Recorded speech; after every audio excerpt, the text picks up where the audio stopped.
안녕하십니까. 고정관 속속 경제 노정관입니다. 며칠 남지 않는 다가오는 5월 21일에 한미 정상회담이 열립니다. 이번 5.11 한미 정상회담은 바이든 행정부가 출범한 이후에 처음으로 열리는 한미 정상회담입니다. 바이든 행정부는 대북 정책에 관해서 트럼프의 톱다운식 방식도 아니고, 그다음에 오바마 행정부가 해왔던 전략적 인내 방식도 아닌 새로운 접근 방식을 모색할 것이라고 한 적이 있습니다. 그런 가운데 열리는 한미 정상회담이기 때문에 매우 중요하다고 할 수가 있습니다. 특히 그동안에 문재인 정부 들어서서 북한과 중국을 의식한 여러 가지 대북 정책으로 인해서 한미 동맹 관계가 사실상 많은 균열음을 내왔습니다. 파열음을 내왔습니다. 이렇게 흔들리고 있는 한미 동맹에서 동맹 관계 속에서 새로운 한미동맹 관계를 설정해 나가야 되는 중요한 시기에 바이든 행정부 처음에 출범 이후에 새로운 한미동맹 관계를 모색해 나가야 되는 중요한 시점에 열리는 한미 정상회담이기 때문에 앞으로 한미동맹 관계가 더욱더 굳건해질 것인지 아니면은 서로 다른 이견만 드러나는 그런 한미 정상회담이 될 것인지 매우 중요한 분수령이 될 것으로 보여집니다. 오늘 그 문제에 관해서 한번 내 말씀 같이 나눠보고자 합니다.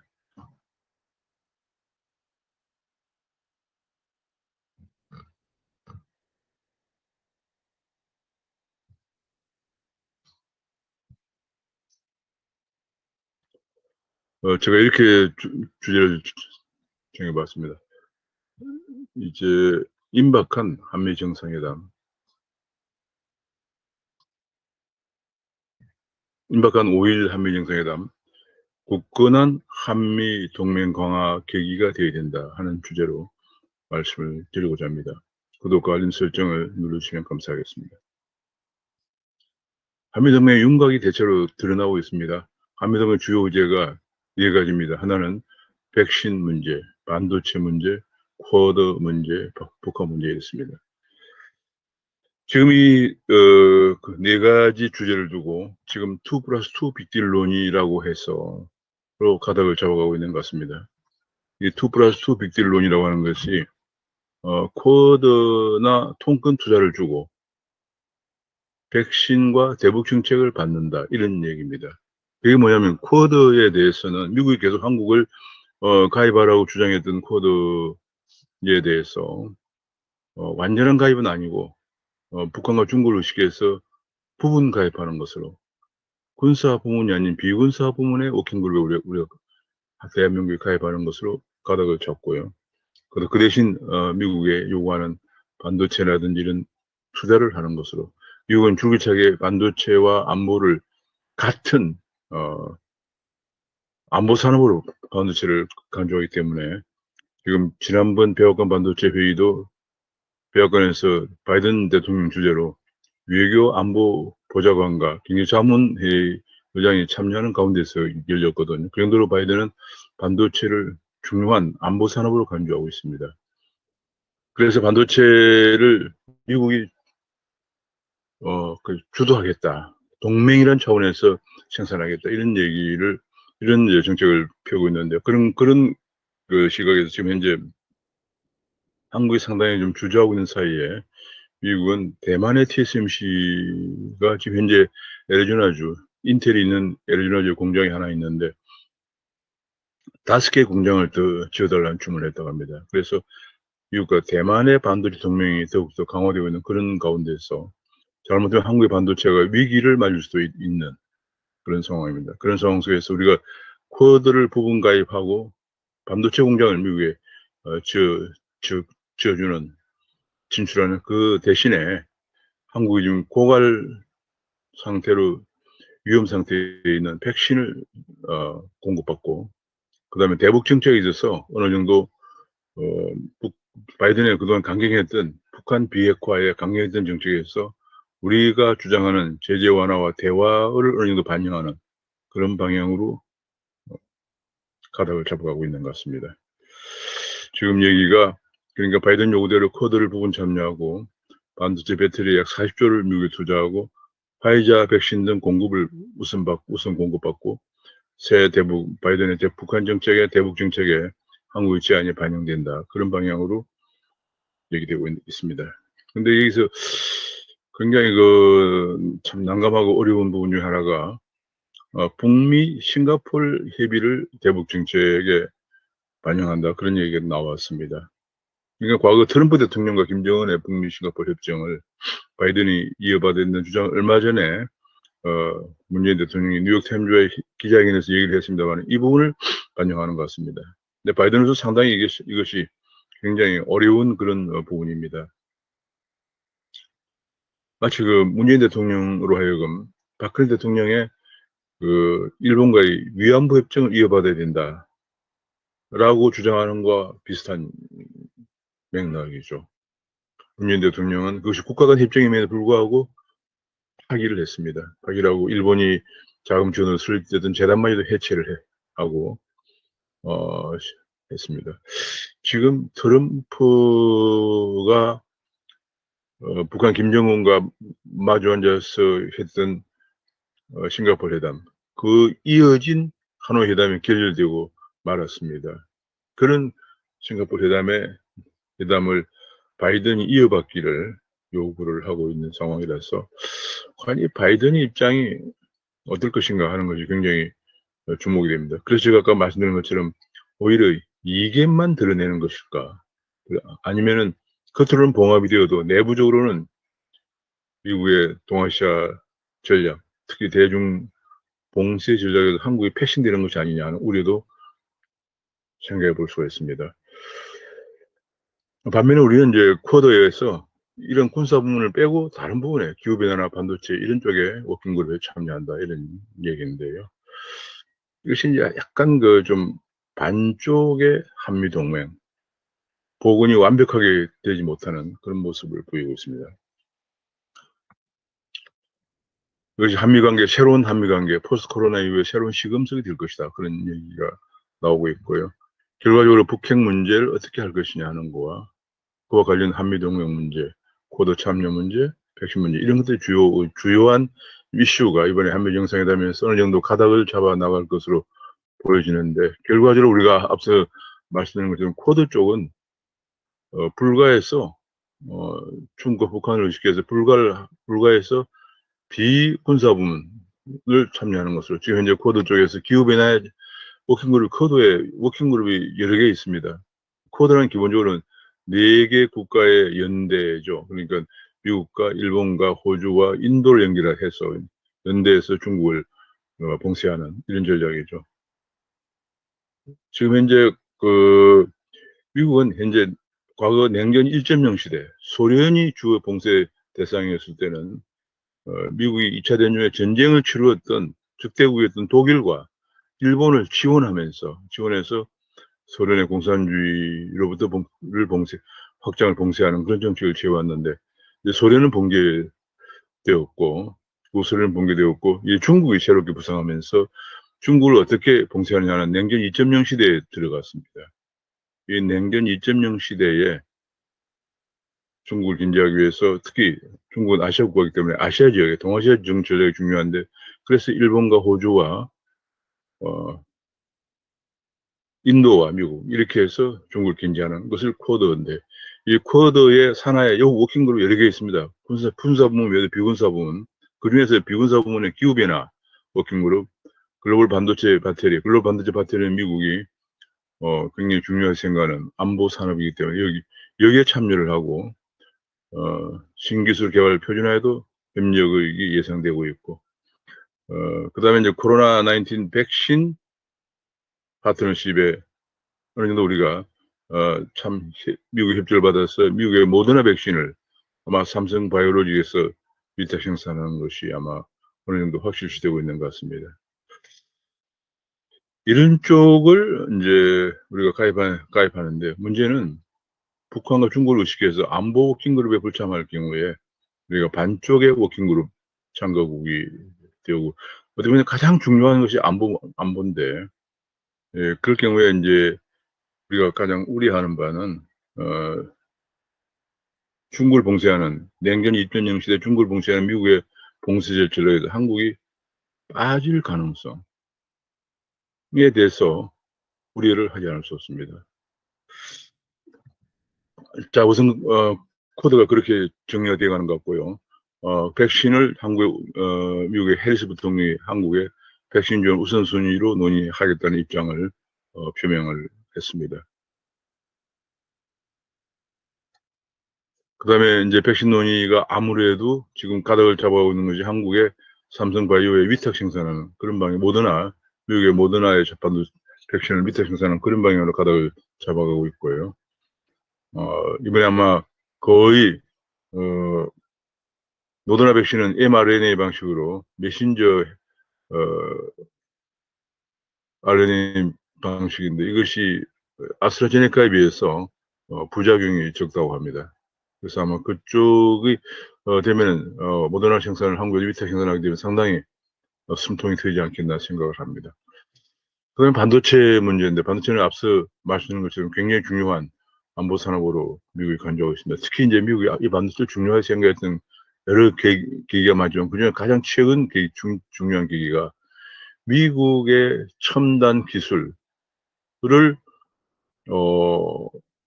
가지고 간 해킹해서 중국의 반도체 업체가 슈퍼 반도체를 설계하고 그 슈퍼 반도체를 위탁 생산한 대만의 TSMC에서 위탁 생산해서 그 슈퍼 반도체를 가지고 마5에 달하는 초고속 미사일을 개발했다 하는 겁니다.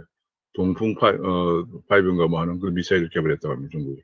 여기에 대해서 지금 이 반도체를 이런 식의 중국의 반도체 추격 그리고 군사 무기의 전용을 좌시해서는 안 되겠다 하는 것이 아마 굉장히 큰 계기가 된 걸로 알고 있습니다.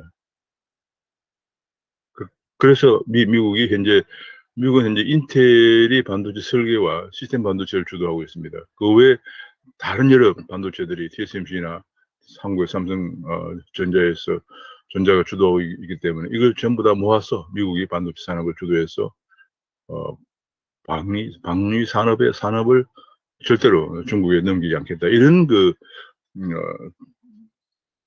정책을 추진하고 있는데, 그런 정책의 일환으로 대만의 TSMC를, 공장을 미국에, 예를 들어가지고, 이게 시스템 반도체와 설계서가 있는 인텔이 있는 바로 옆에다가 공장이 하나 있는데 추가로 5개 더 지어달라는 그런, 미국의 요청을 했고, 그걸 받아들여서 TSMC 공장을 5개는 짓기로 했습니다. 이런 가운데, 그러니까 잘못하면 이게 지금 중요한 것이 안보 동맹이 어긋나면 반도체 산업도 추락할 수가 있어요.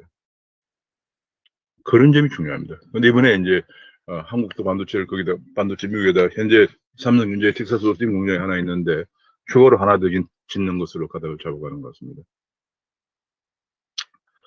그 외에도 이제 여러 업체들이 한국에 미국에 많이 공장을 지어서 반도체가 새로운 파운드리 공장 20조 원을 투자하고 현대차가 8조 원을 투자해서 전기차 공장을 건설하고 LG 에너지 솔루션이 배터리 공장에 5조 원을 투자하고 SK 이노베이션이 조지아주에 역시 배터리 공장 3조 원을 투자하는 총 한 40조 원 정도 투자를 지금 현재 미국에 하게 되는 보따리를 이번에 한미 정상회담에서 내놓게 됩니다. 결국 한미 정상회담의 중요한 기여는 우리나라 기업들이 좀 하고 있습니다. 기업들이 이렇게 투자하는 대신에 백신도 얻어내고 또 쿼드는 반쪽 가입하면서 미국의 그 대북 정책에 우리의 의중이 반영되도록 대한민국 의중, 문재인 정부 의중이 반영되도록 이렇게 하고 있는 그런 방향으로 가닥을 잡아가는데 가장 핵심이 한국 기업들의 정말 세계적인 한국 기업들이죠. 한국 기업들의 미국 투자가 중요한 관건이 되고 있는 상황입니다. 어떻게 보면 이제 한국은 문재인 정부는 우리 기업들의 대단한 선전에 숟가락 얹는 뭐 그런 모습을 보이고 있는. 지금 우리나라 기업들이 이렇게 선전하는데 정부가 지원했던 것이 별로 없거든요. 오히려 집요한 반기업 정책과 어마어마한 이번에 들어갔지만 이건희 회장의 상세로 들어죠. 어마어마한 전 세계 깜짝 놀랄 정도 어마어마한 세금, 규제 뭐 이런 정책만 해왔거든요. 그러나 결국 그런 것을 뚫고 이번에 한국의 주요 기업들이 미국에 투자에 힘입어서 한미 정상회담을 꾸려가는 이런 모습을 보이고 있습니다. 그러면서 이번에 정부가 내놓은 것 중 하나가 한일 관계를 개선할 테니 싱가포르 선을 개선해달라 이런 얘기를 했다고 합니다. 일단은 보도가 나왔습니다. 다소 좀 놀라지 않을 수 없는 그런 주문인데요. 왜냐하면 한일 관계라고 하는 것이 지난 박근혜 정부 때 위안부 협정을 어렵사리 체결해서 일본의 자금전으로 위안부를 지원하는 재단까지 화해 재단 뭐 이런 걸 만들기도 했습니다만 그것을 다 무산시키고 재단도 해체하고 한일 관계를 원점으로 돌렸습니다. 우리 문의좀 돌리고 그다음에 또 뭐 징용국 문제도 또 배상 문제도 또 지금 걸려 있고요. 일본의 기업으로 하여금 배상을 하는데 배상을 안 하면은 한국에 있는 일본 기업의 재산을 매각하는 절차를 밟겠다고 하는 그런 과정으로 가고 있고.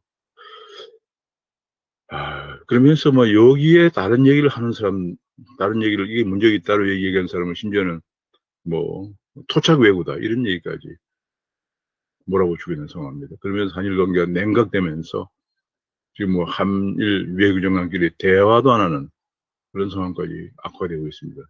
최근에 특히 또 후쿠시마 오염수 방류 문제로 또 한일 관계가 더 악화되고 있는 상황입니다. 근데 미국 입장에서 한일 관계가 악화돼 갖고는 미일만 가지고는 중국을 대응하기 쉽지 않다고 생각을 하고 있습니다. 종래 미국의 전략이 일본은 오키나와를 비롯한 해군과 공군력을 가지고 있고 한반도에 육군을 가져서 중국의 팽창에 대항하는, 과거는 소련의 팽창에 대항하는 것이었죠. 그러나 그 전력을 그대로 중국의 팽창에 대항하는 이런 방식으로 구사하고 있기 때문에 한국을 빼고는 상당히 새로운 미국의 전략을 세워야 되는 상황인데, 그래서 미국 입장에서는 한일 관계가 좋아지기를 여러 가지를 중재를 하고 있는 상황인데, 우리 정부가 어떻게 보면 박근혜 정부가 노력해서 개선시켜 오고 있던 관계를 파토를 내고 이걸 다시 개선할 테니까 바이든 보고 트럼프와 김정은이었던 싱가포르선을 개선해달라 이런 요구를 했다고 할 때 합니다. 참 이 미국 입장에서 우리를 어떻게 볼 것인가 하는 이런 문제가 제기가 안 될 수가 없습니다. 잘못하면 이게 바이든으로 하여금 바이든의 정책이든 트럼프의 정책을 개선해달라. 참 이게 아이러니가 아닐 수 없는데요. 지금 바이든 입장에서는 트럼프의 톱다운 방식도 안 되고 오바마가 전략적 인내한다고 해서 계속 기다려왔던 것도 안 된다. 왜냐하면 그렇게 하는 과정에서 북한이 핵과 미사일을 증강시켜 왔거든요. 새로운 정책을, 대북 정책을 모집하겠다고 하는 과정에서 이런 얘기를 하고 있는데, 잘못하면, 이것이 잘 마무리되어 있는데, 잘못하면은 미국의 새로운 대북 정책, 대중 정책에서 한국이 패싱되는 그런 문제가 생길까봐 걱정이 되기도 합니다. 이런 문제들을 논의하기 위해서 미국의 정보수장,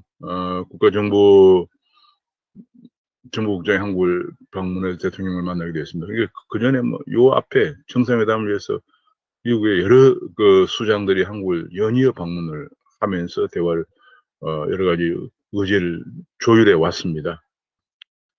특히 이제 이번 정상회담을 계기로 해서 이번 정상회담을 끝나는 게 아니고 내달 11일, 13일에 열리는 영국에서 열리는 G7 정상회담에서도 한미일 3국 정상회담이 개최를 조율하고 있다. 이것이 미국의 중재로 미국의 한미일 동맹을 구축하기 위해서 노력의 일환으로 한미일 3국 정상회담이 열릴 것이라는 얘기가 나오고 있고, 심지어는 G7 회담과 별도로 따로 한미일 정상회담을 또 개최를 조율하고 있다. 이런 보도까지도 나오고 있는 상황입니다. 지금 한미일 관계가 상당히 지금 새로운 분수령을 맞이하고 있는 그런 단계입니다.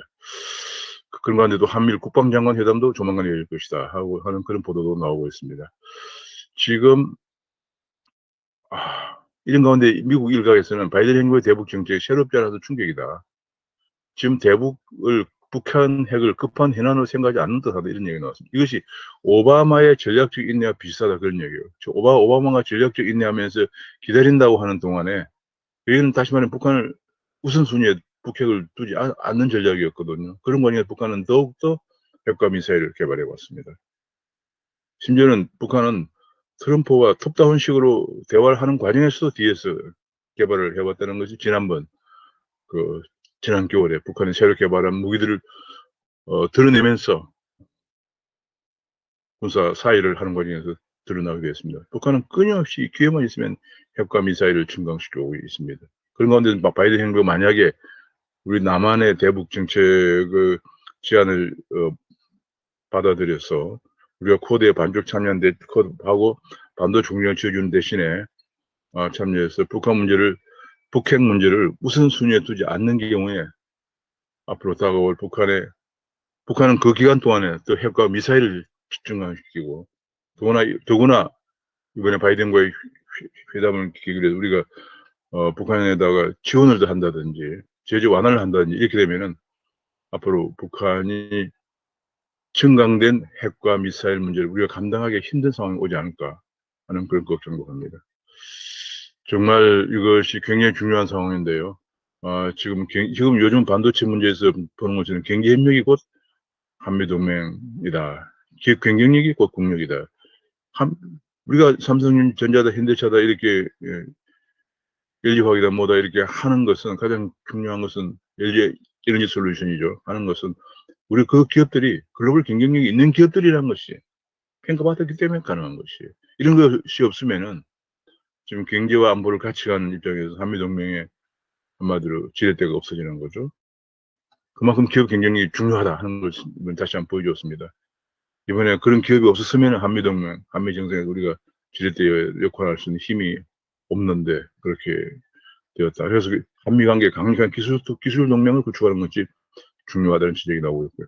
가장 중요한 문제는 이번을 계기로 해서 북핵 폐기 로드맵이 없는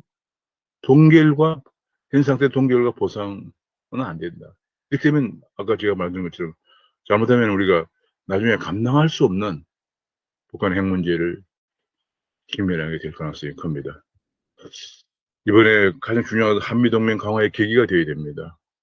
북한 비핵화가 전제가 되어야 그 전제하에서 대북 지원 등 제재 완화 가능하다는 그 선은 꼭 지켜야 됩니다. 과거에 우리가 해패 정책, 김대중 대통령 해패 정책 등 대북 지원이 북한의 핵미사일 강화를 초래했습니다. 그다음에 김대중 해패 정책 전에는 북한이 고난의 핵무 시대에서 300여만 명이 굶어 죽는 그런 사태까지 발생했었는데 북한의 해패 정책을 기사회생하면서 조금 여유가 생기자 다시 북한은 핵과 미사일을 개발을 강화하고 실험을 했습니다. 오바마의 전략적 인내도 마찬가지였습니다. 북한의 중수로 건설이나 남북 북미 대화 중에서도 과거에 북미 중수로 건설이나 남북이나 북미 대화 중에서도 북한은 핵과 미사일을 강화하는 시간을 벌어주는 계기만 되고 말았습니다. 이번에 굳건한 한미동맹이 지렛대가 바탕이 되어야 됩니다. 자유민주주의 시장 경제를 지향하는 대한민국과 가치를 공유하는 가치동맹이 강화되어야 됩니다. 특히 이번에 냉전 2.0 시대를 맞이해서 미국의 대중국 봉쇄 전략이 한국에 반드시 포함되어 있습니다. 그렇지 않을 경우에 한국이 패싱될 경우에 6.25 전에 대소 전략에서 한국이 빠지면서 대소 봉쇄 전략에서 동아시아에서는 일본과 필리핀을 연결하는 선으로 H선 라인이 그어지면서 북한이 소련의 지원을 받아서 안심하고 남침을 했던 6.25의 비극이 재현돼서는 안 됩니다. 그런 의미에서 이번 한미정상회담은 여러 가지 면에서 특히 안보 면에서 가장 중요한 그런 분수령이 될 회담입니다. 제가 오늘